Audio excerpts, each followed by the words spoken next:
नमस्कार विद्यार्थी मित्रांनो, महाराष्ट्र पोलीस भरती 2024 करता आपण या चॅनलवर 2018 ते 2023 या वर्षात झालेल्या सर्व पोलीस भरती PYQ प्रश्नांचा सराव करत आहे. ठीक आहे. आणि यामध्ये आपण अंकगणित यावर जास्त भर देत आहे. ठीक आहे. अंकगणित आणि यासोबतच आपण जे प्रश्न बुद्धिमत्तेवर आलेले आहेत ते सुद्धा पाहणार आहे. आपल्याला परीक्षेमध्ये 90+ घेणे हा हेतू आहे आणि याच ध्येयाने आपण 90+ हा विषय आपण ॲनालिसिस करून जर अभ्यास केला तर आपण 90+ इझिली घेऊ शकतो. ठीक आहे. जेणेकरून तुमचे ग्राउंड जर 30 ते 40 दरम्यान जरी गेले तरी तुम्ही आपल्या कट ऑफ लिस्टमध्ये लागू शकता. ठीक आहे. 90+ तुम्हाला घ्यायचे आहेत पेपरमध्ये आणि कमीत कमी 130 हे आपलं परीक्षेचं टार्गेट घेऊन चला. कारण की कोणत्याही कास्टमधून किंवा ओपनमधून जरी कट ऑफ पकडला तर हायेस्ट हा 130च्या जवळपास येतो.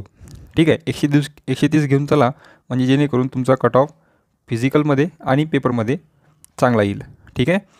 तर अशाच या सर्व गोष्टीला आधारी घेऊन आपण या चॅनलवर जे PYQ पाहत आहेत ते PYQ त्याची जी पातळी आहे ते काठिण्यपासून सोपी ही करणार आहे आणि त्याच आधारे आपण अंकगणितामध्ये जे चॅप्टर शिकतो त्या चॅप्टरच्या मध्ये प्रश्न पुस्तकामध्ये वेगळे येतात आणि परीक्षेमध्ये वेगळे म्हणजेच कसे तर पुस्तकामध्ये टाईप 1 टाईप 2 याप्रमाणे दिलेले असतात.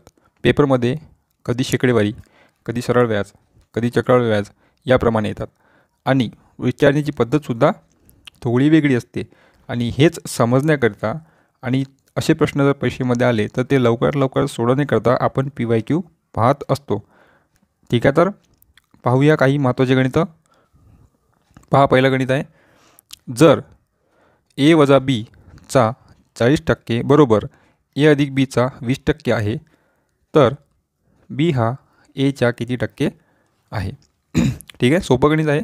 पहा, सोडवताना काय करायचं, आधी या शाब्दिक गणिताला एक विस्तृत रूप द्यायचं. पहा कसं होईल तर कंसामध्ये A वजा B कंस पूर्ण चा म्हणजेच गुणाकार 40% म्हणजेच 40/100 बरोबर कंसामध्ये A अधिक B चा म्हणजेच गुणाकार 20%. ठीक आहे. हे झालं आपलं गणित. आता यामध्ये आपण गणित सोडवू. पहा, आता बरोबरचं चिन्ह आहे आणि दोन्ही बाजूला छेदामध्ये 100 आहेत तर हे निघून जातील. ठीक आहे. आता हे कशा पद्धतीने निघतात आपण हे पुढच्या येणाऱ्या काही महत्त्वाच्या प्रकरणावर गणित पाहणार आहे. ठीक आहे. म्हणजेच काय करणार आहे आपण PYQ तर पाहतच आहे. PYQ पाहतच आहे. सोबतच आपण अंकगणितामधील काही महत्त्वाचे चॅप्टरसुद्धा पाहू. ठीक आहे. पहा आता मग 100 निघून जातील. राहिले काय मग तर A वजा B गुणिले 40 बरोबर A अधिक B गुणिले 20. ठीक आहे. आता हे जे गुणिले 20 आहेत हे इकडे जर जातील तर ते भागीला 20 होतील. ठीक आहे. मी एक स्टेप कमी करतो. पहा, इथे भाग जातो 20 × 1 = 20 आणि 20 × 2 = 40. ठीक आहे. तर मग राहिलं काय तर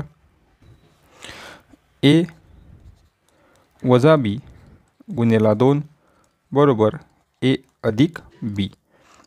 ठीक आहे. आता इथे A वजा Bला गुणिले 2 आहे म्हणजेच याचा अर्थ 2A वजा 2B होतो बरोबर इकडे काय आहे तर A अधिक B. ठीक आहे. आता पहा, इथे 2A अधिकमध्ये आहे, इथे अधिकमध्ये आहे. हा A आपण या साईडला घेऊ आणि हे 2B इकडे घेऊ तर कसं होईल. पहा, 2A इथे हा अधिकमध्ये आहे तर इकडे येईल तर वजा होईल तर वजा A बरोबर इथे 2B वजामध्ये आहे तर 2B अधिकमध्ये येईल आणि अधिक B. ठीक आहे. आता 2A मधून A जर गेला तर राहते 1A. ठीक आहे. आपण स्मॉल A लिहू.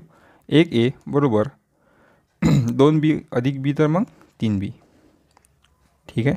A आणि B आपण जर एका साईडला घेतले तर हा A लिहू आणि हा इथे B गुणिला आहे या साईडला येईल तर भागीला होईल A/B आणि इथे 1/3 येणार. ठीक आहे. पण त्यांनी काय म्हटलं आहे तर B हा Aच्या किती टक्के आहे ठीक आहे. बी म्हणजेच 3, ए म्हणजेच 1. आता किती टक्के आहे म्हटलं तर काय करायचं, गुन्ह्याला 100 करायचं. तर इथे गुणाकार होईल 100 एक 100, 100/3. ठीक आहे. तर इथे मग जर 100ला छेद 3 असेल तर याचा भागाकार हा नेहमी किती येतो, 33.33. हे बेसिक माहीत असणं आवश्यक आहे. 33.33. तर पर्याय क्रमांक 1 हे आपलं उत्तर राहणार. पहा मित्रांनो, गणित समजून घेताना वेळ लागतो, पण एकदा जर बरोबर समजलं तर तुम्हाला इतक्या सर्व स्टेप करायचं काम पडत नाही. ठीक आहे. सरळ गणित वाचतो आपण इथे आणि गणिताच्या 1 ते 2 स्टेपमध्ये आपण उत्तर काढू शकतो. ठीक आहे. पण त्यासाठी तुम्हाला काय करावं लागेल, प्रॅक्टिस. आणि प्रॅक्टिस ही फक्त PYQ प्रश्नांचीच करायची, जेणेकरून त्याच आधारित फक्त संख्या मागे पुढे होईल आणि आपलं उत्तर निघून जाईल.